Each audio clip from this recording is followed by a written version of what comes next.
राधे राधे, हरे कृष्ण। आप सभी का दिन शुभ हो। आज दिनांक है 8 अप्रैल, दिन है बुधवार और आज है बैसाख मास के कृष्ण पक्ष की सप्तमी तिथि, जो कि शाम 7:01 तक रहेगी। इसके बाद में सप्तमी तिथि प्रारंभ होगी।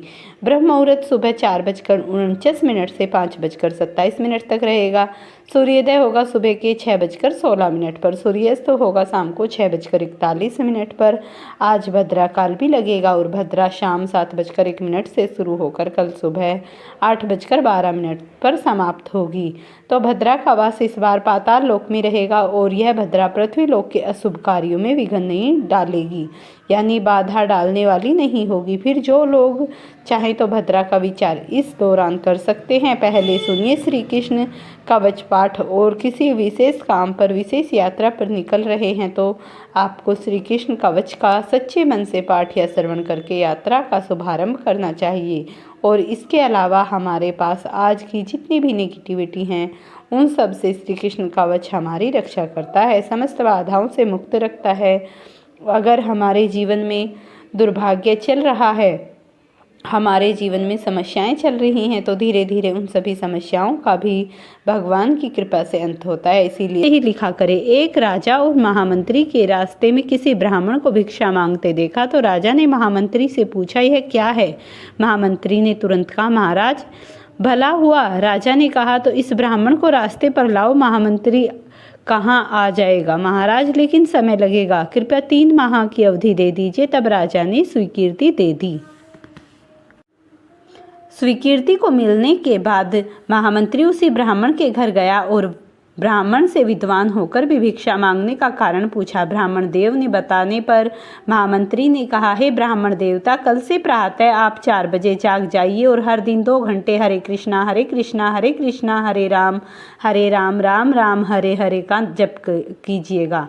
शाम को एक स्वर्ण मुद्रा रोज आपके घर पर पहुंचा दी जाएगी। ब्राह्मण देवता को पहले तो यह बात सुनकर बड़ा आश्चर्य हुआ, लेकिन फिर वे मन ही मन सोचने लगे कि इतना सा ही काम है तो भला ऐसा करने से क्या हर्ज है, बैठे बिठाए स्वर्ण मुद्रा मिल जाया करेंगी। उन्होंने नाम जप करना स्वीकार कर लिया। पिछले जन्म के कुल के संस्कार शुभ थे तो 4 बजे उठने और नाम जप करने में ब्राह्मण देवता को कोई परेशानी नहीं हुई। अब वे रोज नाम जप क्या करते थे, 2 घंटे और एक स्वर्ण मुद्रा उन्हें मिल जाया करती थी। इस तरह धीरे धीरे वह ब्राह्मण देवता धनवान हो गए। लगातार अभ्यास करते करते रामकृष्ण नाम के दिव्य संस्कारों ने उनके दबे हुए असंस्कारों को उभारा। एक बार ब्राह्मण देवता सोचने लगे कि अगर महामंत्री के लिए नाम जप मुझे धनवान बना दिया तो फिर स्वयं के लिए जपने से तो लोक और परलोक दोनों ही धन हो जाएंगे, मेरे तो लोक और परलोक दोनों ही सुधर जाएंगे। ऐसा सोचकर अब उसने रोज 2 घंटे के लिए अपने लिए नाम जप करना प्रारंभ कर दिया। भगवान की ऐसी कृपा हुई कि ब्राह्मण की कामनाएं समाप्त हो गई और हर दिन ब्राह्मण ने खुद महामंत्री से कहा कि अब कृपया कर सोने की मुद्रा मत भेजा करे, मैं केवल अपने लिए ही नाम जप करूंगा। भगवान के नाम का स्मरण जप और उपासना ने मेरे अंदर विवेक और वैराग्य को जागृत कर दिया, इसीलिए मुझे अब भगवान की भक्ति की लगन लग गई है। प्रेम से बोलिए श्री हरि विष्णु भगवान की जय हो। तब नारायण बोले, नारद, उस मंत्र के आराध्य देव गोलोकनाथ गोप गोपीश्वर सर्व समर्थ परिपूर्णतम भगवान श्री कृष्ण हैं। शंकर जी ने रतन पर्वत के निकट स्वयंप्रभा नदी के तट पर परिजात वन के मध्य स्थित आश्रम में लोकों के देवता माधव के समक्ष परशुराम को त्रिलोक्य विजय नामक परम अद्भुत कवच विभूति योग से संभूत महान पुण्यमय स्वतः नाम वाला स्त्रोत और संपूर्ण कामनाओं का फल प्रदान करने वाला मंत्र कल्पतरु नामक मंत्र प्रदान किया था। महादेव जी ने कहा, भृंगुवंशी भागवत वत्स, तुम प्रेम के कारण मुझे पुत्र से भी अधिक प्रिय हो, अतः बताओ, कवच ग्रहण करो। हे राम, जो ब्रह्मांड में परम अद्भुत तथा विजयप्रद है, श्री कृष्ण के उस त्रिलोक्य विजय नामक कवच का मैं वर्णन करना चाहता हूँ। सुनो, पूर्व काल में श्री कृष्ण ने गोलोक में स्थित वृंदावन नामक वन में राधिकाश्रम में रास मंडल के मध्य यह कवच मुझे दिया था।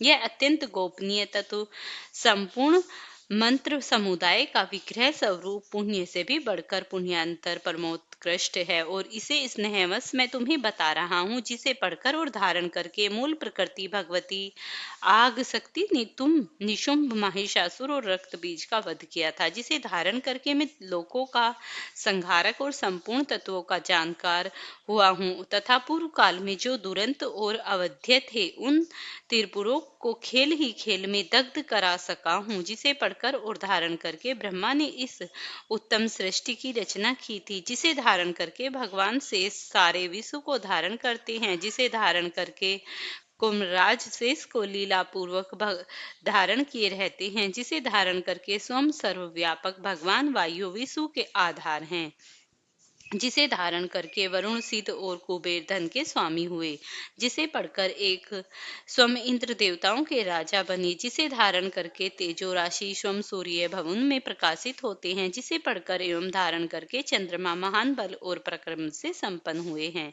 जिसे पढ़कर एवं धारण करके महर्षि अगस्त्य सातों समुद्रों को पी गए और उन्हीं की वार्तापी नामक दैत्य को पचा गए, जिसे पढ़कर एवं धारण करके पृथ्वी देवी सबको धारण करने में समर्थ हुई, जिसे पढ़कर एवं धारण करके गंगा स्वयं पवित्र होकर त्रिभुवनों का सेवन करने वाली बनी, जिसे धारण करके धर्मात्माओं में श्रेष्ठ धर्म लोकों के साक्षी बने, जिसे धारण करके सरस्वती देवी संपूर्ण विद्याओं की अधिष्ठात्री हुई, जिसे धारण करके परात्मात्मक लक्ष्मी लोगों के घर अन्न प्रदान करने वाली हुई, जिसे धारण करके सावित्री ने वेदों को जन्म दिया, भृंग अनंत जिसे पढ़कर धारण करके वे धर्म के वक्ता हुए, जिसे पढ़कर और धारण करके अग्नि सुद एवं तेजस्वी हुई और जिसे धारण करके भगवान सनत कुमार को ज्ञानियों में सर्वश्रेष्ठ स्थान मिला। जो महात्मा साधु एवं श्री कृष्ण हो उसी को केवल यह कवच देना चाहिए, क्योंकि सठ तथा दूसरों के शिष्यों को देने से दाता मृत्यु को प्राप्त हो जाता है। इस त्रिलोक्य विजय कवच के प्रजापति ऋषि हैं, गायत्री छंद है, स्वयं रोरर देवता हैं और त्रिलोक्य की विजय प्राप्ति में इसका विनियोग कहा गया है। यह परातत्व कवच तीनों लोकों में दुर्लभ है। ओम श्री कृष्णाय नमः। सदा मेरे सर की रक्षा करे। कृष्णाय स्वाहा। यह पंचाक्षर सदा कपाल को सुरक्षित रखे। कृष्ण नेत्राओं के कृष्णाय स्वाहा। पुतलियों की रक्षा करे। हरे नमः। सदा मेरी भ्रुकुटियों को बचाए। ओम गोविंदाय स्वाहा। मेरी नासिकाओं की सदा रक्षा करे। गोलोकाय नमः। मेरे गढ़ स्थलों की सदा सब ओर से रक्षा करे। ओम गोपांक गणेशाय नमः। सदा मेरे कानों की रक्षा करे। ओम कृष्णाय नमः। निरंतर मेरे दोनों होठों की रक्षा करे। ओम गोविंदाय स्वाहा। सदा मेरी दंत पंक्ति की रक्षा करे। ओम कृष्णाय नमः। दांतों की रक्षा तथा क्लिंग दांतों के उग्र भाग की रक्षा करे। ओम श्री कृष्णाय स्वाहा। सदा मेरी जीवा की रक्षा करे। रासेश्वाय स्वाहा। सदा मेरे तालु की रक्षा करे। राधिकाय स्वाहा। सदा मेरे कंठ की रक्षा करे। गोपाय नेशाय नमः। सदा मेरे वक्ष स्थल की रक्षा करे। ओम गोपेशाय। सदा मेरे कंधों की रक्षा करे तथा ओम हिंगिंग क्लिंग कृष्णाय स्वाहा। सदा मेरे हाथ पैरों की रक्षा करे। ओम वैष्णवे नमः। सदा मेरे दोनों भुजाओं की रक्षा करे। ओम ही भगवते स्वाहा। सदा मेरे नखों की रक्षा करे। ओम नमो नारायणे। सदा नख छिद्रों की रक्षा करे। ओम ही हंग पदानाभ्ये नमः। सदा मेरी नाभि की रक्षा करे। ओम सर्वेशाय स्वाहा। सदा मेरे कंकाल की रक्षा करे। गोपी रमणीय स्वाहा। सदा मेरे निस्तंभ की रक्षा करे। ओम गोपी रमण नाथाय स्वाहा। सदा मेरे पैरों की रक्षा करे। ओम ह्रीं श्रीं ऋषिकेशाय स्वाहा। सदा मेरे सर्वांगों की रक्षा करे। रोमों की रक्षा करे। ओम श्री सिंह राशि के स्वाय नमः। सदा मेरे सर्वस्व की रक्षा करे। परिपूर्णतः श्री कृष्ण पूर्व दिशा में सर्वदा मेरी रक्षा करे। श्री हरि पश्चिम दिशा में रक्षा करे। गोविंदाय व्याय कोण नित्य निरंतर मेरी रक्षा करे। वृंदावनी के प्राणनाथ उग्र भाग में मेरी रक्षा करे। सदा मुझे सुरक्षित रखे। माधव सोते समय तथा जागृत काल में सदा मेरे पालन करे तथा जो सबके अंतरात्मा निर्लेप और तथा सर्वव्यापक हैं। हे भगवान, आप मेरी रक्षा करे। वत्स, इस प्रकार मैंने त्रिलोक्य विजय नामक कवच, जो परम अनोखा तथा समस्त मंत्रों समुदाय का मूर्तिमान स्वरूप है, तुम्हें बतला दिया। मैंने इसे श्री कृष्ण के मुख से श्रवण किया था, इसे जिसे किसी को नहीं बतलाना चाहिए था। जो विधि पूर्वक गुरु का वचन करके इस कवच को गले में धारण करके दाहिनी भुजा पर धारण करता है, वह श्री विष्णु तुल्य हो जाता है। इसमें संशय नहीं है। वह लक्ष्मी और सरस्वती भी वहां पर निवास करती हैं। यदि उस कवच वह सिद्ध हो जाए तो वह जीवन मुक्त हो जाता है और उसे करोड़ों वर्षों की पूजा का फल प्राप्त हो जाता है। हजारों राजेश्वर, हजारों वाजपेयी, 10,000 अश्वमेघ, संपूर्ण महादान तथा पृथ्वी का दक्षिणायन, ये सभी इस त्रिलोक्य विजय की 16वीं कला की भी समता नहीं कर सकते। व्रत, उपवास का नियम, सर्वसाध्य अध्ययन, तपस्या और समस्त तीर्थों में स्नान, यह सब इसकी एक कला ही है। यदि मनुष्य इस कवच को सिद्ध कर ले तो निश्चय ही उसे सिद्धि, अमरता और श्रीहरि का दास आदि सब कुछ बन जाता है। जो इसका 10 लाख जप करता है उसे कवच सिद्ध हो जाता है, और जो सिद्ध कवच होता है वह निश्चय ही सर्वज्ञ हो जाता है। परंतु जो इस कवच को जाने बिना ही श्री कृष्ण का भक्त भजन करता है, उसकी बुद्धि अत्यंत मंद है। उसे करोड़ों कल्पों तक जप करने पर भी सिद्ध मंत्र सिद्धिदायक नहीं होता। बस इस कवच को धारण करके तुम आनंद पूर्वक निशंक होकर अनायासी किस बार पृथ्वी पर क्षत्रियों को शून्य कर डालो। पुण्य प्राण संकट के समय राज्य दिया जा सकता है, सर कटाया जा सकता है और प्राणों का परित्याग भी किया जा सकता है, परंतु ऐसे कवच का दान कभी नहीं किया जाता। इति श्री कृष्णाय कवचम पाठ संपूर्णम। एवं प्रसंग के अनुसार जब एक बार राजा अम्बरीश दीर्घ काल तक तप करने के बाद गंगा तीर्थ की ओर जा रहे थे, तभी मार्ग में उन्हें देवऋषि नारद जी के दर्शन हुए। विनय पूर्वक राजा ने देवऋषि से प्रश्न किया, देवऋषि, ईश्वर ने प्रत्येक वस्तु में किसी श्रेष्ठ कोटि की रचना की है, लेकिन मासों में कौन सा मास सर्वश्रेष्ठ है? इस पर नारद जी ने कहा, जब समय विभाजन हो रहा था उस समय ब्रह्मा जी ने वैशाख मास को अत्यंत पवित्र सिद्ध किया।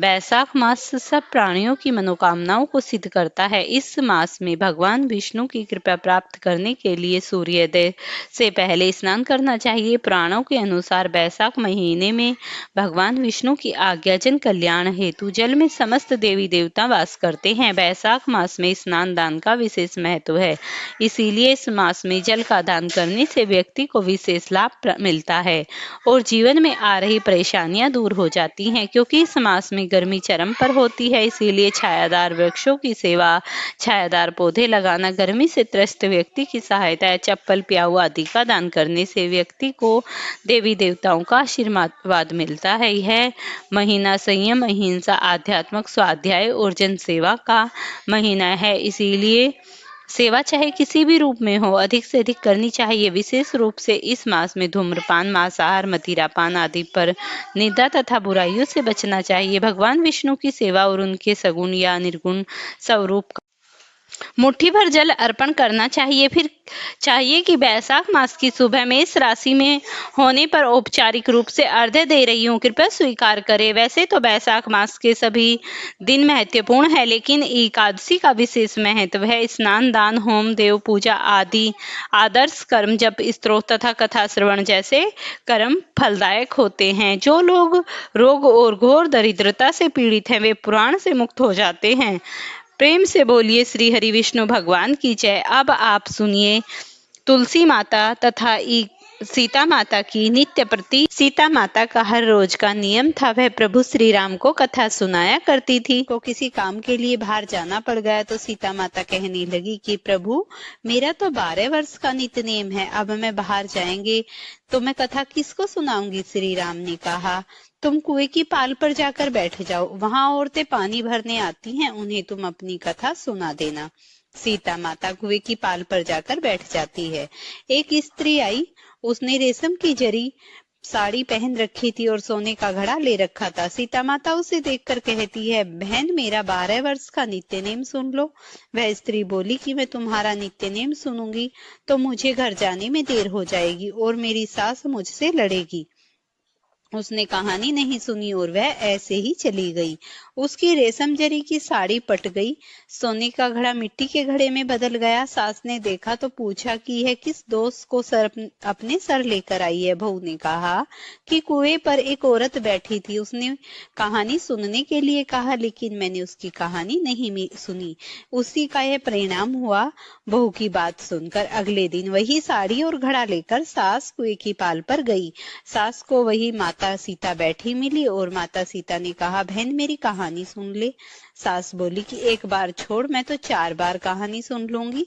राम आए लखन आए, देश के पुजारी आए, नित नेम का नेम लाए, राम आओ बैठो राम, तपी रसोई जियो राम, माखन मिश्री खाओ राम, दूध बतासे पायो राम, सूत के पल को माठो राम, साल दुसाला पाठो राम, साल दुसाला ओढ़ो राम, जब बोलूं तब राम ही राम, राम सवारे सबके काम, खाली घर भंडार बड़े भरेंगे, सबका बेड़ा पार करेंगे, जय श्री राम जय श्री राम।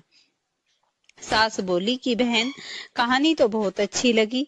कहानी सुनकर सास चली गई और उसकी साड़ी फिर से जरी की बन गई, मिट्टी का घड़ा फिर से सोने के घड़े में बदल गया।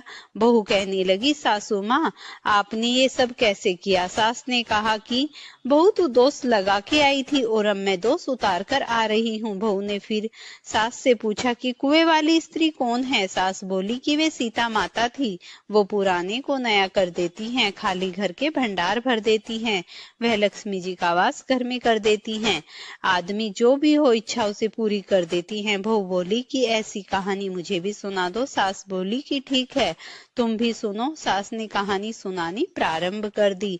राम आए लखन आए, देश के पुजारी आए, नित नेम का नेम लाए, आओ राम बैठो राम, तपी रसोई जियो राम, माखन मिश्री खाओ राम, दूध बतासे पायो राम, सूत के पल को बांटो राम, साल दुसाला पाठो राम, साल दुसाला ओढ़ो राम, जब बोलूं तब राम ही राम, राम सवारे सबके काम, खाली घर भंडार भरेंगे, सबका बेड़ा पार करेंगे, जय श्री राम जय श्री राम, राम राम जय जय राम। कहानी सुनकर बहू बोली कि कहानी तो बहुत अच्छी लगी। सास ने कहा ठीक है, इस कहानी को रोज कहा करेंगे। अब सास बहू रोज सवेरे उठती, नहाती धोती और पूजा करने के बाद नित्य नेम की कहानी सीता माता से कहती। एक दिन उसने यहाँ एक पड़ोसन आई और सास बोली कि बहन जरा सी आंच दे देना। वह पड़ोसन उसकी सास को कहने लगी। वह बोली कि आज तो भी हमने जलाई ही नहीं। पड़ोसन ने कहा तुम तो सवेरे 4 बजे उठकर क्या कर रही हो? फिर उन्होंने कहा कि सुबह उठकर हम पूजा करते हैं, फिर सीता माता की नित्य-नेम की कथा कहते हैं। पड़ोसन ने उसकी बात सुनकर फिर कहा कि सीता माता की कहानी कहने से तुम्हें क्या मिला? वो बोली कि इनकी कहानी कहने से घर में भंडार भर गए, सारे काम सिद्ध हो गए, मन की इच्छा पूरी हो गई। पड़ोसन कहती है फिर तो ठीक है बहन, इस कथा को मैं भी कहूंगी। वह बोली ठीक है, तुम भी इस कहानी को सुन लो। सास कहानी सुनाने लगी। आए राम लखन आए, देश के पुजारी आए, नित्य नेम का नेम लाओ, आओ राम बैठो राम, तपी रसोई जियो राम, माखन मिश्री खाओ राम, दूध बतासे पायो राम, सूत के पल को माठो राम, साल दुसाला पाठो राम, साल दुसाला ओढ़ो राम, जब बोलूं तब राम ही राम, राम सवारे सबके काम, खाली घर भंडार भरेंगे, सबका बेड़ा पार करेंगे, जय सिया राम जय सिया राम, जय जय राम। सारी कहानी सुनने के बाद पड़ोसन कहने लगी बहन कहानी तो बहुत अच्छी लगी। अब वह पड़ोसन भी नित्य नेम सीता माता की कहानी कहने लगी। कहानी कहने से सीता माता ने पड़ोसन के घर में भी भंडार भर दिए। हे सीता माता, जैसे आपने उनके घर में भंडार भरे वैसे भी आप हमारे घर के भंडार भरना। कहानी सुनने वाले और कहने वाले सबको सुखी रखना। प्रेम से बोलिए सीता मैया की जय। अब आप सुनिए आज का महात्म। भगवान नारायण से पूछो हे वेदताओं में श्रेष्ठ भगवान सर्वप्रथम लक्ष्मी जी की किस पूजा किसने की? इन देवी का कैसा स्वरूप है और किस मंत्र से इनकी पूजा होती है?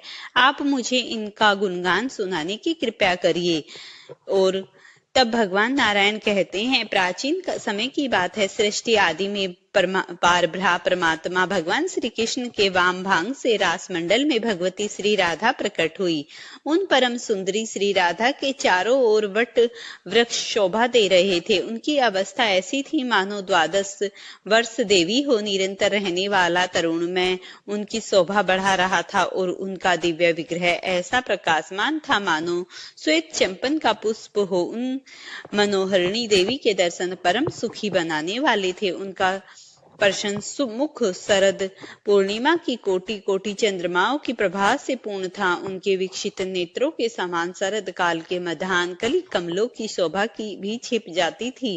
पारब्रह्म परमात्मा भगवान श्री कृष्ण के साथ विराजमान रहने वाली वे देवी उनकी इच्छा के अनुसार 2 रूप हो गई। वर्ष तेज अवस्था कांति यश वस्त्र आभूषण गुण कृत्य मुस्कान अवलोकन प्रेम तथा अनुन्य उनके यह सभी दिव्य गुण दोनों ही रूपों में समान थे। बाएं अंश से लक्ष्मी जी का प्रादुर्भाव हुआ और दाहिने अंश से श्री राधा जी ही विद्यमान रही। श्री राधा ने प्रथम परस्पर प्रभु द्विज भगवान श्री कृष्ण को पति रूप में स्वीकार कर लिया। भगवान का विग्रह अत्यंत कमनीय था। महालक्ष्मी जी ने श्री राधा के वर लेने के पश्चात उन्हीं को पति बनने की इच्छा प्रकट की।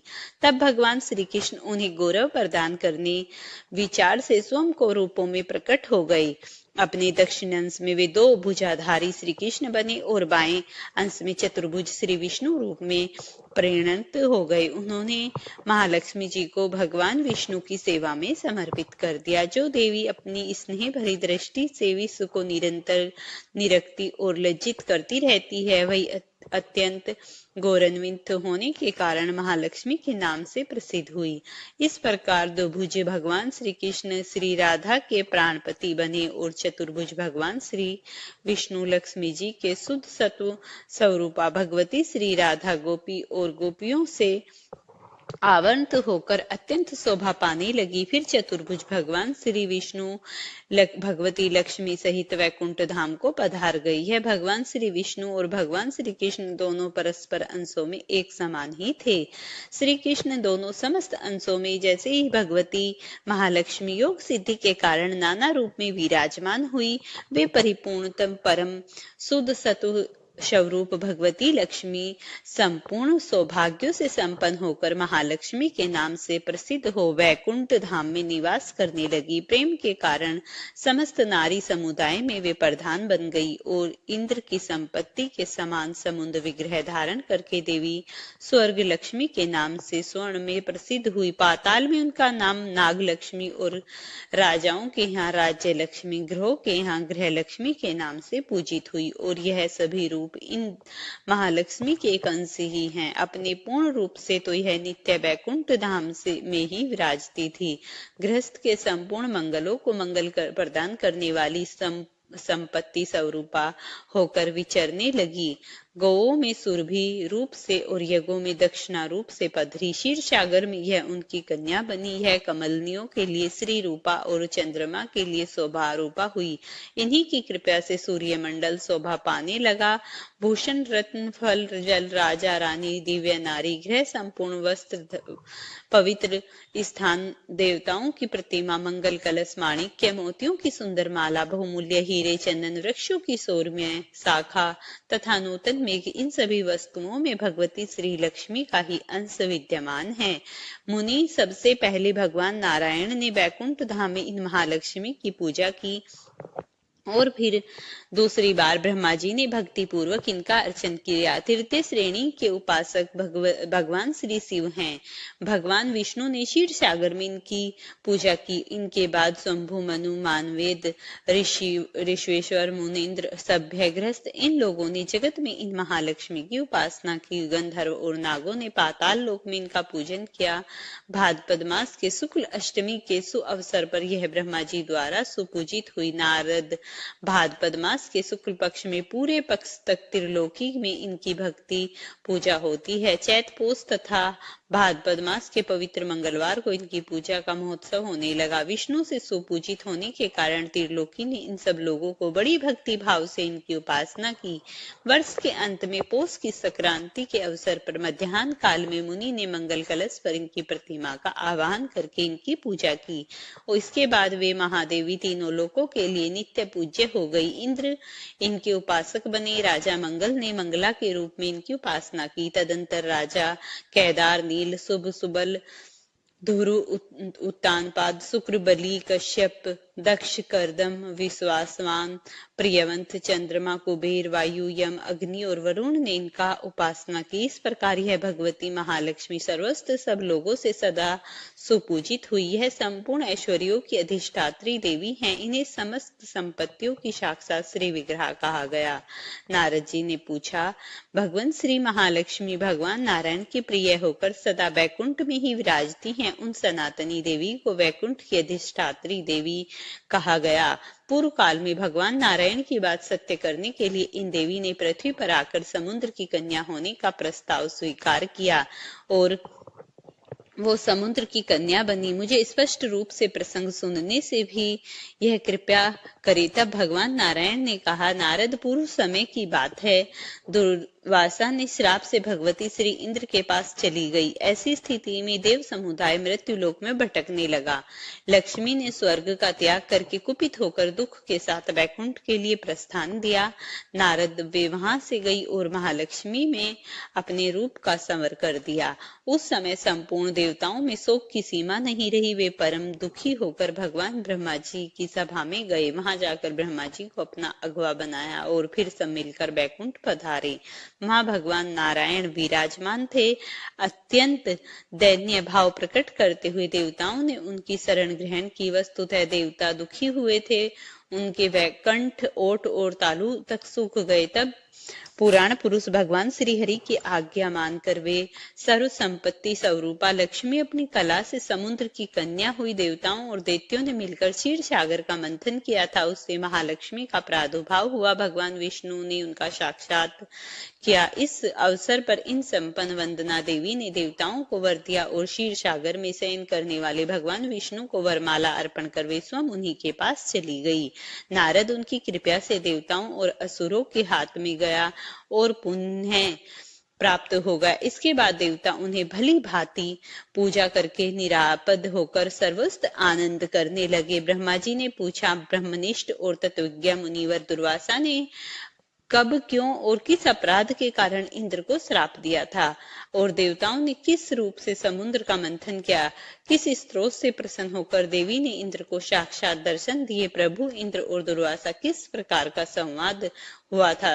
सब बताने की कृपा करे। भगवान नारायण कहते हैं, नारद, प्राचीन काल में मुनि दुर्वासा वैकुंठ कैलाश शिखर पर जा रहे थे। इंद्र ने उन्हें देखा। मुनिवर का भ्राह तेज से प्रदीप्त हो रहा था। वे ऐसे जान पड़ रहे थे मानो ग्रीष्म काल के मध्याह्न कलिक सूर्य के सहस्त्रों प्रभाव से संपन्न हो। उनकी स्वच्छ जटाएं तपाए हुए सोने के समान चमक रही थी। वे श्वेत वर्ण का यज्ञोपवीत धारण किए हुए थे। उनके हाथों में मृगशम दंड और कमंडलू शोभा पा रहे थे। उनके ललाट पर महान उज्जवल तिलक चंद्रमा के समान जान पड़ता था। वेद वेदांत के परागामी असंख्य शिष्य उनके साथ विद्यमान थे। उन्हें देखकर इंद्र ने मस्तक झुकाकर प्रणाम किया। उनके शिष्यों को भक्ति पूर्वक प्रसन्नता के साथ इंद्र ने संतुष्ट किया। तब मुनि सहित मुनि दुर्वासा ने शुभ आशीर्वाद दिया और भगवान द्वारा परम मनोहर परिजात भी उन्हें समर्पित किया।